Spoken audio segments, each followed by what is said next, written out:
Yes, बहुत बार ऐसा होता है कि पेशेंट्स मेरे पास जब राइनोप्लास्टी की कंसल्टेशन के लिए आते हैं तो वो सेलिब्रिटीज़ का फ़ोटो दिखाते हैं मुझे कि मेरे को ये मेरी नोज़ आप ऐसे कर दीजिए। So as a surgeon, as an experienced rhinoplasty surgeon, मुझे क्या लगता है उस समय, क्या मैं फ़ील करता हूँ और मैं क्या चाहता हूँ पेशेंट को समझाना, अभी हम इस वीडियो में डिस्कस करेंगे। सबसे पहली चीज़ तो जो मैं पेशेंट को समझाना चाहता हूँ वो ये है कि उन सेलिब्रिटी का फेस डिफरेंट है और आपका फेस बिल्कुल डिफरेंट है। राइनोप्लास्टी बेसिकली एक हार्मनी, एक बैलेंस क्रिएट करने की सर्जरी है नोज़ और आपकी बाकी फेस के बीच। तो जो नोज़ आप दिखा रहे हैं हो सकता है वो आपके फेस पे ना सूट करें। देन जो सेलिब्रिटी का फोटोग्राफ आप दिखा रहे हैं, जो जिस सेलिब्रिटी का फोटो आप लेके आए हैं मेरे पास, उनकी जो एनाटमी है वो टोटली डिफरेंट है। बिकॉज राइनोप्लास्टी में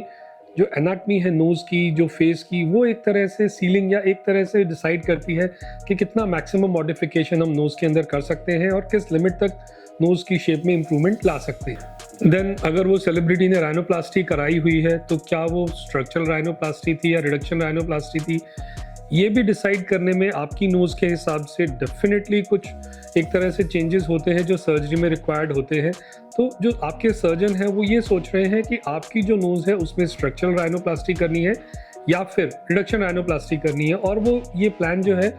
आपकी नोज़ के हिसाब से इंडिविजुअलाइज करते हैं, ना कि सेलिब्रिटी की नोज़ की शेप के हिसाब से। ऐसे केस में जो आपके सर्जन हैं वो ये सोच रहे होते हैं कि कैसे एयरवे स्टेबल हो, कैसे लॉन्ग टर्म स्टेबिलिटी आए और कैसे लॉन्ग लास्टिंग रिजल्ट आए नोज़ के अंदर। देन कई बार डेफिनेटली वो फोटोग्राफ्स देख के, बिकॉज बहुत सारे लोगों को जिनको हम जानते भी नहीं हैं और वो खुद को सेलिब्रिटी कहते हैं, हमें ये भी देखना पड़ता है कि वो फोटोज़ रियल भी हैं या कहीं एडिटेड फोटोग्राफ्स तो नहीं है। और जब आज with increasing trend of AI, patients खुद भी लेके आते हैं अपना AI से फोटो एडिट किया हुआ, यही फोटोग्राफ्स देख के पेशेंट से डिस्कशन करके एक चीज़ हमें और एसेस करनी होती है और सोचना होता है बहुत केयरफुली कि पेशेंट की एक्सपेक्टेशंस रियलिस्टिक भी हैं या नहीं। जो रियलिस्टिक एक्सपेक्टेशन वाले पेशेंट्स होते हैं वो ये फोटोग्राफ्स दिखा के हमें ये कहते हैं कि क्या ये स्पेसिफिक चेंजेस आप मेरी नोज़ पे अडेप्ट कर सकते हैं टू मेक इट